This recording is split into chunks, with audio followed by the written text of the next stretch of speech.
আমি আর মিম তো টুকটাক ঘুরে বেড়াই, কিন্তু আমরা আমাদের বর নিয়ে কখনোই ঘুরতে বের হইনি। তাই আজকে আমাদের বরদের নিয়ে কোথায় গেলাম, কি করলাম, সেগুলোই শেয়ার করব আপনাদের সাথে। কেমন আছেন আপনারা সবাই? আশা করছি অনেক অনেক ভালো আছেন। তাহলে শুরু করা যাক। প্রথমেই আমি আর আমার পতিদেব দৌলতপুর যাই এবং দৌলতপুর গিয়ে কিছু কাজ থাকে, সেই কাজ শেষ করেই ঢুকে পড়ি প্রিন্সেস কেকে, নাকি প্যারিস কেকে, নো প্রিন্সেস কেকেই গিয়েছি। যেহেতু কেক সামনে পড়েছে, আমি তো কেক লাভার, তাই আর কি কেক খেয়ে নিলাম, কারণ আমি কেক খেতে অনেক বেশি ভালোবাসি।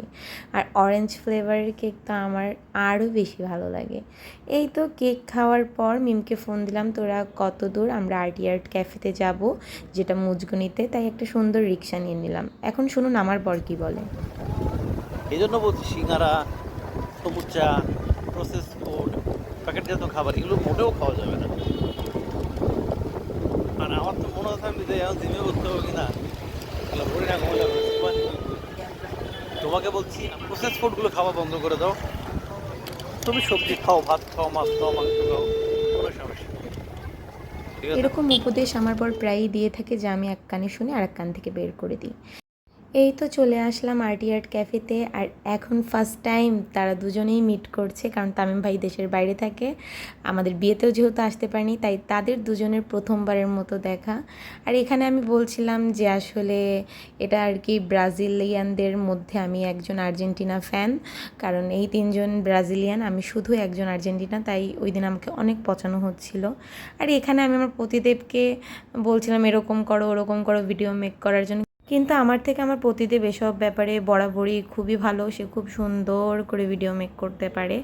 এরপর আমরা কিছু ফটো তুলে নিই, আমি তুলেছি, মিমদের কিছু ছবি তুলে দিয়েছিলাম। যেহেতু আমি আর মিম আগেও এখানে এসেছিলাম, আমাদের বরেরা যেহেতু আসে নাই, তারা সুন্দর করে ক্যাফেটা ঘুরে ঘুরে দেখছিল।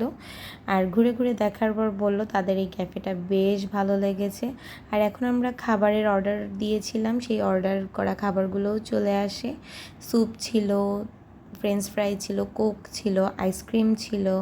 আর এখানে বরাবরের মতো আমিই খাবার দাবার সার্ভ করছিলাম। আর এখানের থাই স্যুপটা না আমার কাছে ভালোই লেগেছে, বেশ মজা ছিল। আমার আর আমার পতিদেবের থাই স্যুপটা একটু বেশিই ভালো লাগে। আমরা ট্রাই করি কোথাও গেলে থাই স্যুপটা যদি শুনি ভালো হয়, সেটাই অর্ডার করি। এদিকে তামিম ভাইও থাই স্যুপ নিয়েছিল, সেও বলেছিল অনেক মজা। আর এখানের এই ডেকোরেশনগুলো আমার এত ভালো লাগে আর্টি আর্ট ক্যাফের, যে সুযোগ পেলে এখানে আমি একবার হলেও যাই। এরপর চলে আসে আইসক্রিম। এই আইসক্রিমটা মূলত মিমের জন্য, কারণ মিম স্যুপ পছন্দ করে না, তাই বললাম নে এই আইসক্রিমটা তুই খা।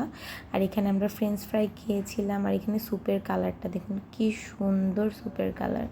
আর এখানে আমরা কিছু খাবার দাবারের ভিডিও ক্লিপস নিয়ে নিয়েছি, আর খাওয়া দাওয়াও শুরু করে দিয়েছিলাম, আর সেটার রিভিউ অলরেডি দিয়ে ফেলেছি। মিম অল্প একটু আইসক্রিম খাওয়ার পর বলল, দিদি আমি আর খাবো না, কারণ আমার গলা অলরেডি ব্যথা করছে, তুমি খাও। এরপরে ওর আইসক্রিম আমি শেষ করি, আমার পতিদেব শেষ করে। আর এখানে মিম সুন্দর একটা গিফট আমাকে দিয়েছে, যেটা ও কুয়াকাটা থেকে নিয়ে এসেছে। থ্যাংক ইউ মিম। এই তো মোটামুটি এটাই ছিল আজকের সুন্দরতম ভ্লগ। ভালো লাগলে লাইক কমেন্ট করবেন, দেখা হবে নেক্সট কোনো ভ্লগে।